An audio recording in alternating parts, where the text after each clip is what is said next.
Hi, I'm Nicole Orick and I live in Foxwood Ranch. I'm Debbie Goodlock, and we have recently moved from Omaha, Nebraska, and now live in Foxwood Ranch. We knew that we wanted to expand our family, and so we started looking for homes and didn't find an existing home that met our needs, and so we decided to start the build process. And my husband and I were living in Omaha, empty nesters, and we would come down here and visit Nicole and her family like once a month, and she's been begging us for a number of years to move down here. And we decided, since there was the opportunity to build next door, and it was their idea, they approached us, and we could help them out as their family grows, and then as we age, we would have them next door to us. We decided to build with Summit because it seemed like the price point was spot on, especially for what you're getting. The lots were a decent price, so that was really nice. The homes look beautiful. The neighborhood that we live in is so quiet, and there were a lot of younger looking families, and as well as people your age too. It's a diverse group, which is very nice. But it's just, for me, it was more the location and the finishes in the home were just beautiful. And then when Nicole decided to build here, and she talked to Shelly, and Shelly quickly got us all kinds of information, and my husband and I were trying to decide kind of what we wanted. We knew we wanted a ranch style like what we had before, a little bit smaller than what we had. And I guess I put a lot of trust in Nicole's judgment, but the process has been wonderful. I love the design center. Not only the people there, but when my husband and I built our first home 16 years ago, you had to go to so many different vendors, so you really couldn't see how things looked together. At the design center, everything was right there.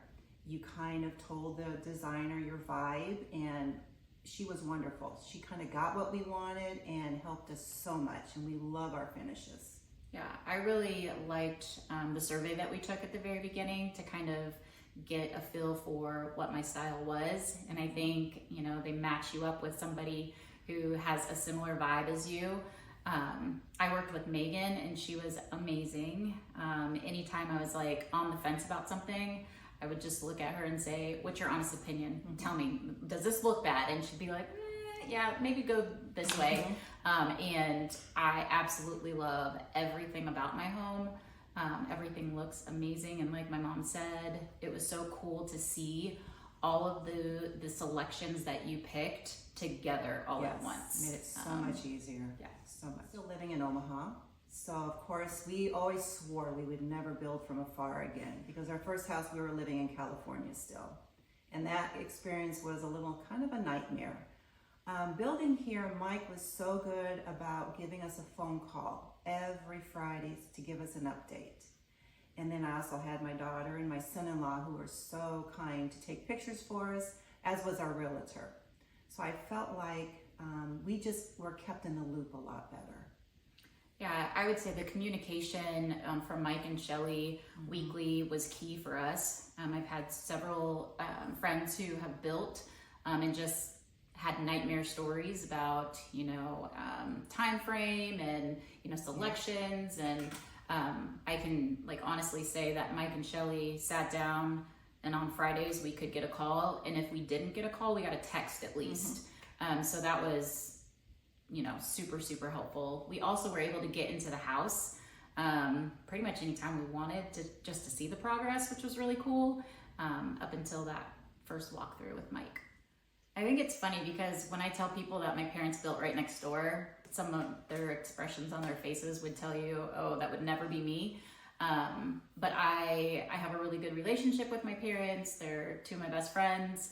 And, for me, my husband knew how important it was for me to be close to my family because, I grew up military, and I've spent the last, 18 years being afar from them. And so this was really important as they age too. I want them to be able to be a part of my kids' lives, be able to go to those soccer games and all of those things. But also, I want to be able to take care of them when they get older too. And this just kind of lends itself to the perfect scenario. Yeah, my advice is, you have to set some boundaries because we love to be together, but yet, we have separate lives also. So I think that that's a big thing is respecting, but we get together a lot. Yeah. I mean, my granddaughter will just pop over and I love it. She'll ring the doorbell and she'll come in and, hi Mimi, hi Papa, and give Can I us have a a big snack? hug. Yeah, can I have a snack? And my pantry's full of snacks for her, she knows. But I love that aspect. I love being able to see my daughter and my son-in-law too, and our new granddaughter. Like Easter, we spent all day out playing games and we cooked out. But yet we respect each other's boundaries too and help each other out as much as we can. Yeah, we don't just like show up unannounced. They don't just No. walk in the house. No. My husband can still walk around in his underwear if he wanted to, but you just have to have those boundaries and that mutual respect, and that's something that we have.